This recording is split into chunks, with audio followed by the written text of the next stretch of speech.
আপনি যদি হাঁস কিংবা মুরগি পালন করে থাকেন তাহলে এই 5টি ওষুধ অবশ্যই আপনার খামারে রাখা উচিত। কারণ খামারে কখন কোন সমস্যা দেখা দেবে সেটা আগে থেকে কেউ বলতে পারে না। কিন্তু সঠিক সময়ে যদি সঠিক ওষুধ হাতের কাছে থাকে তাহলে অনেক বড় ক্ষতি খুব সহজে এড়ানো সম্ভব। অনেক সময় দেখা যায় হঠাৎ বাচ্চা ঝিমিয়ে পড়লো, কারোর পা অবশ হয়ে গেল, কেউ আবার ঠান্ডা আক্রান্ত হলো। তখন ওষুধের দোকান খুঁজতে গিয়ে অনেক মূল্যবান সময় নষ্ট হয়। তাই আজকে আমি আপনাদের সাথে শেয়ার করব খামারিদের জন্য এমন 5টি গুরুত্বপূর্ণ ওষুধ যেগুলো প্রতিটি হাঁস মুরগি পালনকারী কিংবা খামারে স্টক করে রাখা উচিত। তাই ভিডিওটি শেষ পর্যন্ত দেখুন। আর আপনি যদি আমার পেজে কিংবা ইউটিউব চ্যানেলে নতুন দর্শক হয়ে থাকেন তাহলে অবশ্যই পেজটি ফলো এবং ইউটিউব চ্যানেলটি সাবস্ক্রাইব করে পাশে থাকুন। চলুন ভিডিও শুরু করা যাক। প্রথমে যে ওষুধটার নাম বলছি সেটা হচ্ছে থায়াবিন। অনেক সময় হাঁস মুরগির ঘাড় বাঁকা হয়ে যায়, পা দুর্বল হয়ে যায়, ঠিক মতো দাঁড়াতে পারে না, এমনকি প্যারালাইসিসের মতো সমস্যা দেখা দেয়। এই ধরনের সমস্যা প্রতিরোধে থায়াবিন খুব ভালো কাজ করে। ব্যবহার বিধি: প্যাকেটের নির্দেশনা অনুযায়ী পানিতে মিশিয়ে টানা 3 থেকে 5 দিন খাওয়াতে পারেন অথবা ভেটেরিনারি ডাক্তারের পরামর্শ অনুযায়ী ব্যবহার করবেন।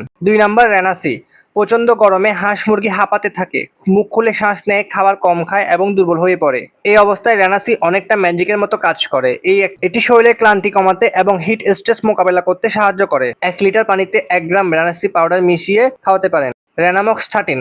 বিশেষ করে নতুন ফোটা বাচ্চার ক্ষেত্রে নাভির ইনফেকশন খুব সাধারণ একটা সমস্যা। বাচ্চার নাভি ঠিকমতো শুকাতে না পারলে পরবর্তী নানা ধরনের জটিলতা দেখা দিতে পারে। এই ক্ষেত্রে রেনামক্স 30 বেশ কার্যকর। ব্যবহার বিধি: প্যাকেটের নির্দেশনা অনুযায়ী পানিতে মিশিয়ে 3 থেকে 5 দিন ব্যবহার করতে পারেন। হঠাৎ করে যদি দেখেন আপনার হাঁস মুরগি ঝিমিয়ে আছে, জ্বর এসেছে, খাবার খেতে চাচ্ছে না কিংবা শরীর গরম হয়ে গেছে, তাহলে ফার্স্ট বেড ব্যবহার করতে পারেন। এটি শরীরের তাপমাত্রা নিয়ন্ত্রণে আনতে সাহায্য করে এবং জ্বরজনিত অস্বস্তি কমায়। ব্যবহার বিধি: 1 লিটার পানিতে 1 গ্রাম মিশিয়ে 3 থেকে 5 দিন খাওয়াতে পারেন। ডক্সিবেট কিংবা মাইক্রোরিন। আবহাওয়া পরিবর্তনের সময় ঠান্ডা, সর্দি, কাশি, নাক দিয়ে পানি পড়া কিংবা শ্বাস নেওয়ার সময় গড়গড় শব্দ হওয়ার মতো সমস্যা খুব বেশি দেখা যায়। এই ধরনের শ্বাসতন্ত্রের সমস্যায় ডক্সিবেট কিংবা মাইক্রোরিন অনেক ভালো কাজ করে। 1 লিটার পানিতে 1 গ্রাম করে মিশিয়ে কিংবা প্যাকেটের নির্দেশনা অনুযায়ী 3 থেকে 5 দিন আপনি পানিতে মিশিয়ে খাওয়াতে পারেন। একটা বিষয় সবসময় মনে রাখবেন, খামারে ওষুধ মজুত রাখা ভালো, কিন্তু অকারণে অ্যান্টিবায়োটিক ব্যবহার করা মোটেও ঠিক না। কারণ ভুলভাবে ওষুধ ব্যবহার করলে ভবিষ্যতে ওষুধের কার্যকারিতা কমে যেতে পারে এবং প্রাণীর শরীরে বিরূপ প্রভাব পড়তে পারে। তাই যে কোনো ওষুধ ব্যবহার করার আগে সম্ভব হলে একজন রেজিস্টার্ড ভেটেরিনারি ডাক্তারের পরামর্শ নিন। ভিডিওতে যদি উপকার মনে হয় তাহলে বেশি বেশি শেয়ার করে খামারি বন্ধুদের মাঝে ছড়িয়ে দিন। আর কমেন্ট করে জানান আপনার খামারে এই 5টি ওষুধের মধ্যে কোনটি সবসময় স্টক করে রাখেন।